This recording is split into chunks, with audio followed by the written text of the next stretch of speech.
देखें प्यार मोहब्बत ये हर युग में रहा, लेकिन पहले मोबाइल नहीं रहा अरविंद, तब ऑफलाइन कैसे मुलाकात करते कि कहाँ मिलना है, किस समय मिलना है।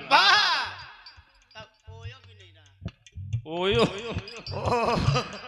पता नहीं है कि खुला बा कि नहीं, जिए का बवाल बसा रही रतिया की जबरदस्ती गंदा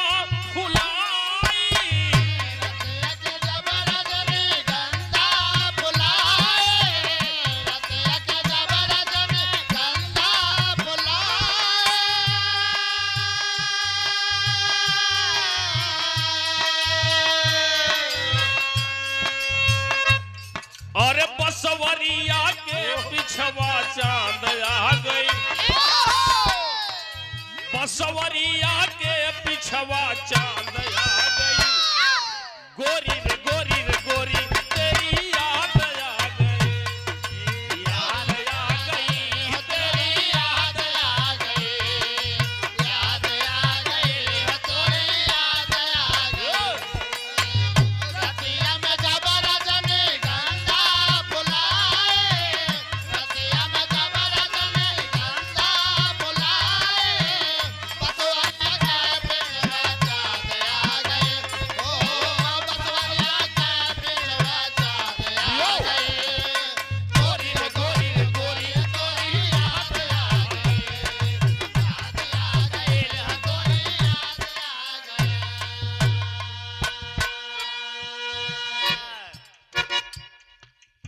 किसी जमाने में जब हमारा और लहरी लाल जी का मुकाबला चलता था,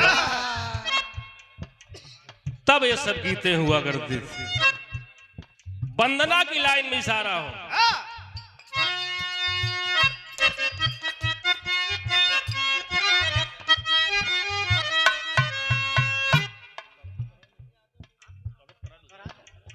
शारदा मतारी पर्वत वाली शारदा मतारी,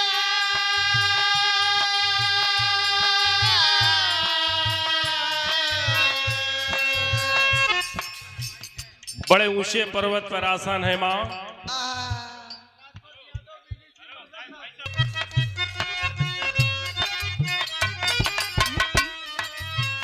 पर्वत वाली माँ शारदा मतारी, पर्वत वाली माँ शारदा मतारी, पर्वत वाली माँ शारदा मतारी,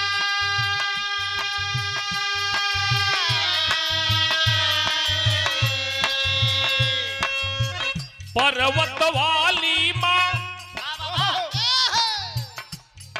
शारदा मतारी, और महफिल में सरगम सितार साज दे,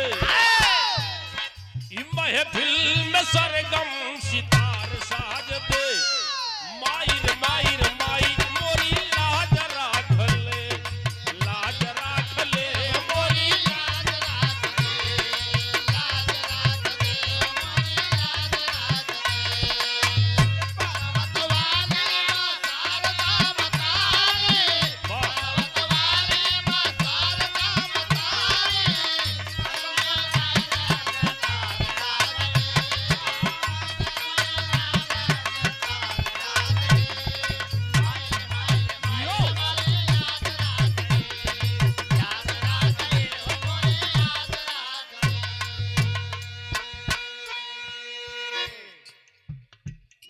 वंदना के पहले अंतरे में दास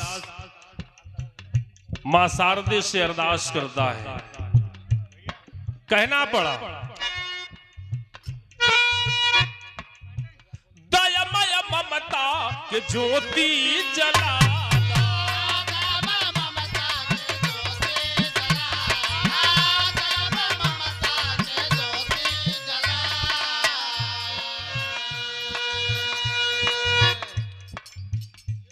देवांशी पैथोला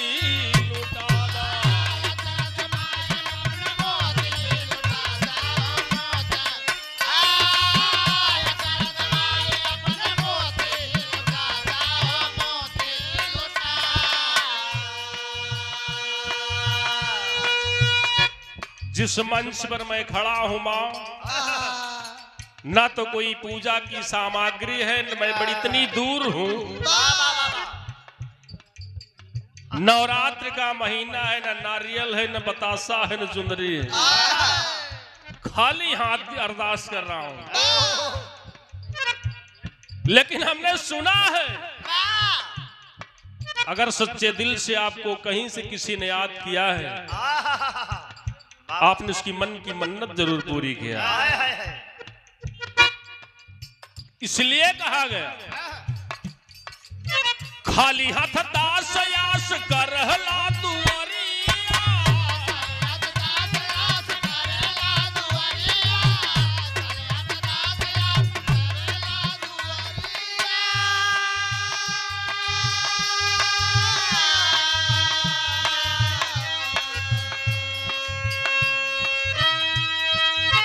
ये नवरात्र में अरविंद हम तो एक ही गाना गावत है, कितना जने लवांग तोड़त है। टाइम हो गया भैया।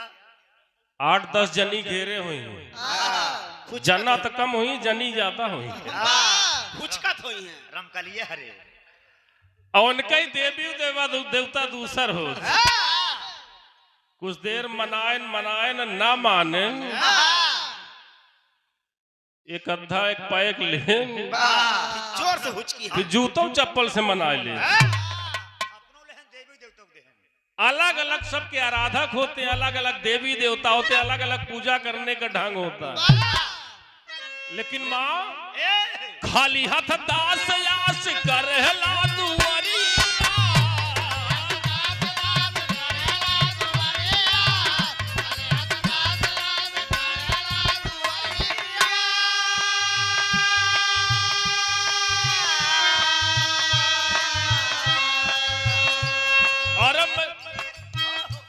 यही महफिल में स्वर विद्या ढार ढार दे, यही महफिल में स्वर विद्या ज्ञान ढार दे।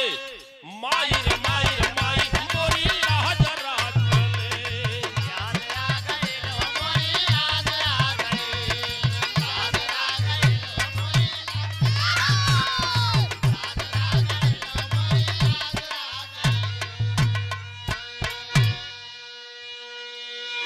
ज्यादा समय न लेकर साथियों, 25 साल बिरहा गावत हो, कितना तजुर्बा है यही बा।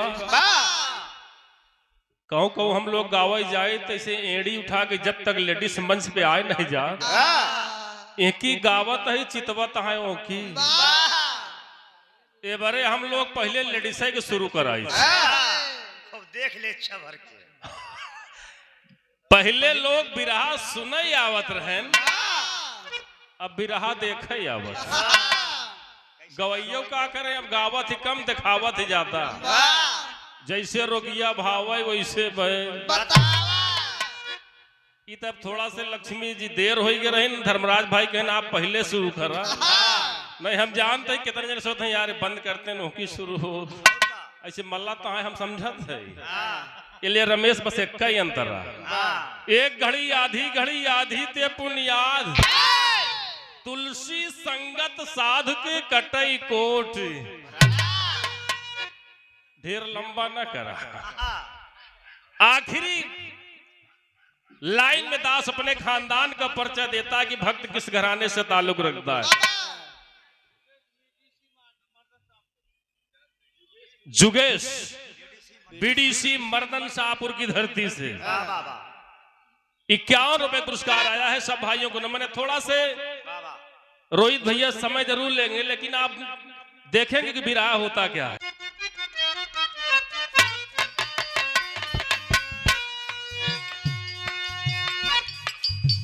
गुरु बंधारी दादा स्वर्ग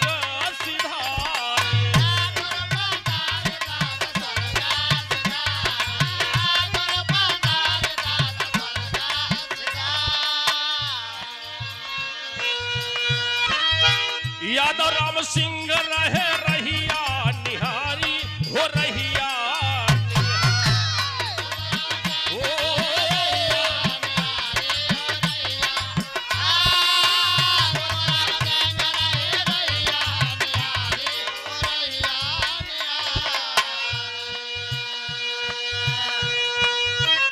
ललनक पलना झुलावया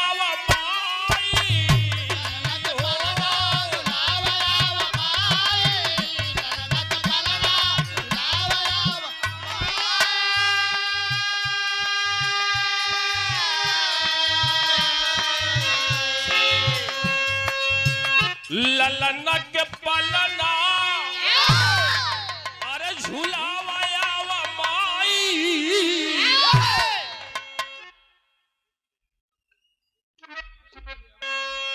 कि अरे बच्चा लाल यादव पे प्यार ढार दे माई रे माई रे माई मोरी लाज रा